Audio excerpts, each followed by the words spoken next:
अगर आपको भी किसी इंसान से धोखा मिला है तो इसका यह मतलब बिल्कुल भी नहीं है कि हर इंसान धोखेबाज होता है।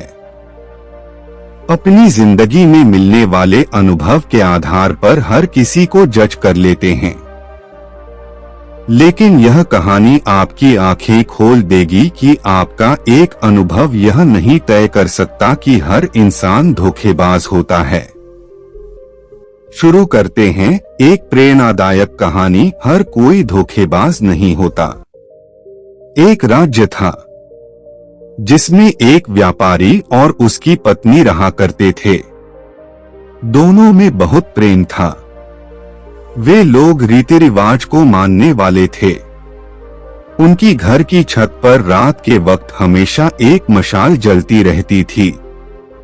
उस मशाल को देखकर सब लोग यही कहा करते थे कि यह मशाल दोनों के प्यार की मशाल है। हर कोई कहता था कि ऐसा जोड़ा तो हमारे पूरे राज्य में नहीं है। एक बार राजा और रानी बैठकर व्यापारी और उसकी पत्नी के विषय में बात कर रहे थे। राजा बोला, ऐसा कैसे संभव है कि इन दोनों में इतना प्रेम है?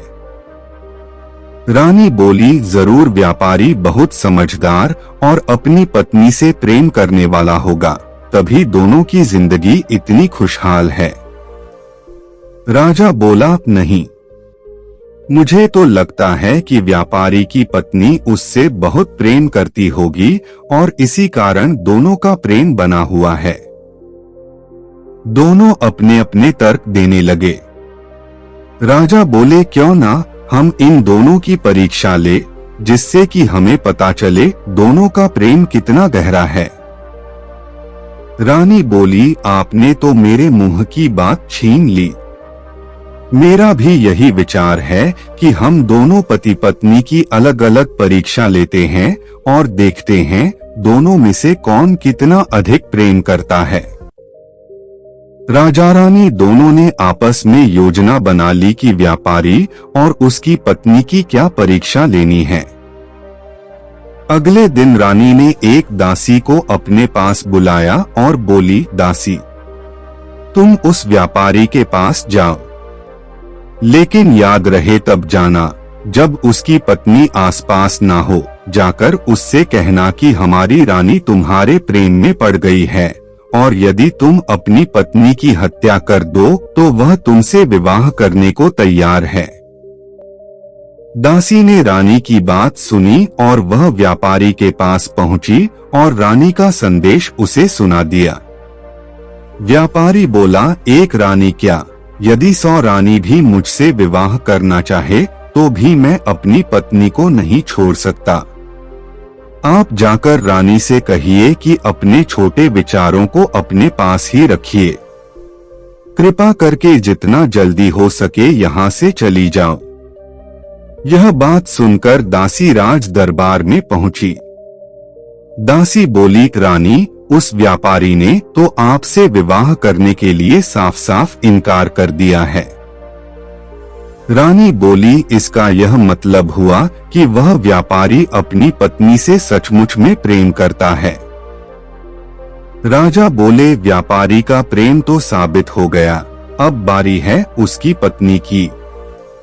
राजा ने एक सैनिक को अपने पास बुलाया और कहा, सैनिक, व्यापारी की पत्नी के पास जाओ और उससे कहो, यदि वह अपने पति की हत्या कर दे तो राजा तुमसे विवाह करके तुम्हें इस राज्य की रानी बना देंगे। सैनिक व्यापारी की पत्नी के पास पहुंचा और बोला, मैं आपके पास राजा का एक संदेश लेकर आया हूँ। राजा का संदेश आया है। यह बात सुनकर पत्नी अत्यंत प्रसन्न हुई। वह बोली, आखिर क्या संदेश लाए हो? सेनापति बोला, हमारे राजा दिल ही दिल में आपसे बहुत प्रेम करते हैं। वह आपको राज्य की रानी बनाना चाहते हैं। यदि आप अपने पति की हत्या कर दे तो वह आपसे विवाह कर लेंगे। सेनापति की यह बात सुनकर व्यापारी की पत्नी के मन में लालच आ गया। वह बोली, अगर ऐसी बात है तो आज रात 2 से 3 बजे के बीच ही मैं अपने पति की हत्या कर दूंगी। हमारी छत पर हमेशा एक मशाल जलती रहती है। जब मशाल बुझ जाए तब समझ जाना कि मैंने अपने पति की हत्या कर दी है। सेनापति व्यापारी की पत्नी के मुंह से ऐसे शब्द सुनकर भौचक्का रह गया, लेकिन उस वक्त वह उसे कुछ नहीं बोल सकता था। उसने दरबार में जाकर राजा रानी को पूरी बात बता दी। यह बात सुनकर राजा रानी दोनों हैरान रह गए। उन दोनों को यही उम्मीद थी कि व्यापारी की तरह उसकी पत्नी भी उनके संदेश को ना कहेगी। यह बात सुनकर राजा और सतर्क हो गए। राजा ने सेनापतियों को कहा, आज रात जाकर हमें किसी भी तरह व्यापारी की जान बचानी है। किसी भी हालत में उसे कुछ नहीं होना चाहिए। ठीक 2 बजे तुम लोग व्यापारी के घर पर पहुंच जाना। सेनापति सैनिकों को लेकर व्यापारी के घर पहुंच गया और राजा रानी महल की छत पर खड़े होकर उनके घर की छत पर जलती हुई मशाल को देख रहे थे। जैसे ही सेनापति और सैनिक व्यापारी के घर पहुंचे, क्या देखते हैं, व्यापारी की पत्नी ने अपने पति की हत्या कर दी है। सैनिकों ने व्यापारी की पत्नी को रंगे हाथों पकड़ लिया। उधर राजा रानी भी देखते हैं कि व्यापारी के घर की छत की मशाल बुझ चुकी है। व्यापारी की पत्नी को कारागार में डाल दिया गया और उम्र कैद की सजा सुना दी गई। राजा दिन रात खुद को कोसने लगे। वह सोचने लगे, मेरी परीक्षा के कारण व्यापारी की जान चली गई। उन्हें धीरे धीरे महिलाओं से नफरत होने लगी। एक दिन उनका क्रोध इतना बढ़ गया कि उन्होंने सेनापति को अपने पास बुलाया और बोले, सेनापति मैं शिकार पर जा रहा हूँ। शाम तक जब मैं वापस आऊं तो राज्य में जितनी भी महिलाएं हैं सबकी हत्या कर दो। मुझे किसी भी महिला की शक्ल नहीं देखनी। मुझे औरत जात से नफरत हो चुकी है। ऐसा कहकर राजा घोड़े पर सवार होकर तेजी से निकल गए। सेनापति सोचने लगा, व्यापारी की मृत्यु के बाद महाराज को न जाने क्या हो गया है। यह कैसी बातें कर रहे हैं। एक औरत के धोखे के चलते क्या वह इसकी सजा सभी औरतों को देंगे। यह बात उसने घर जाकर अपने पिताजी को बताई, जो कि उनके ही दरबार के पूर्व सेनापति थे।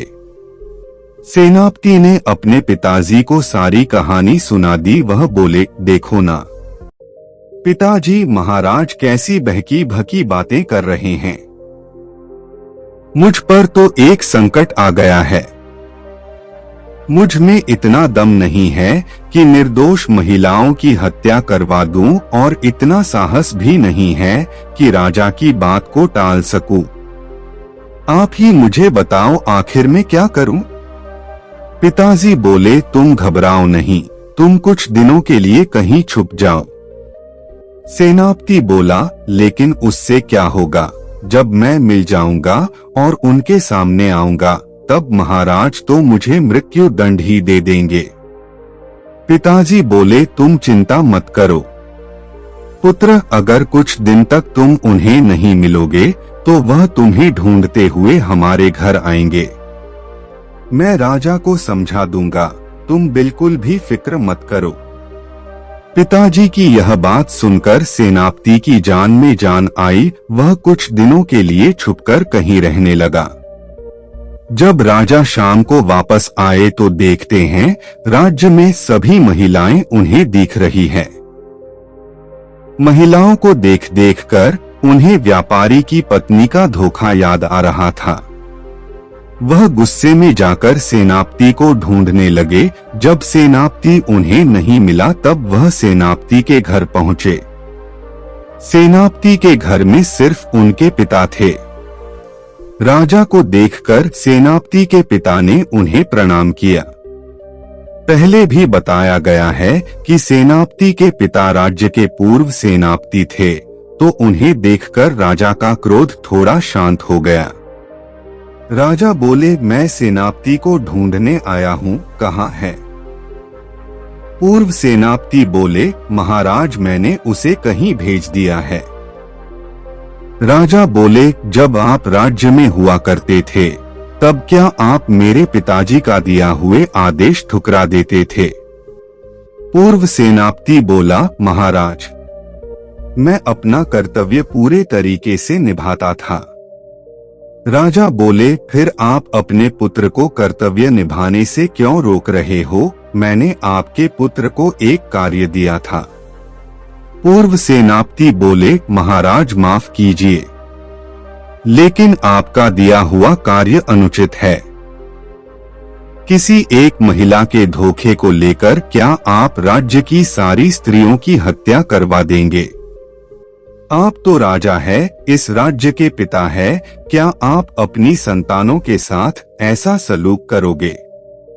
राजा ने एक लंबी सांस ली और बोले, जानता हूँ यह बिल्कुल गलत है, लेकिन मैं क्या करूँ? दिन रात मुझे आत्मग्लानि महसूस हो रही है कि मेरी वजह से एक निर्दोष व्यापारी मर गया।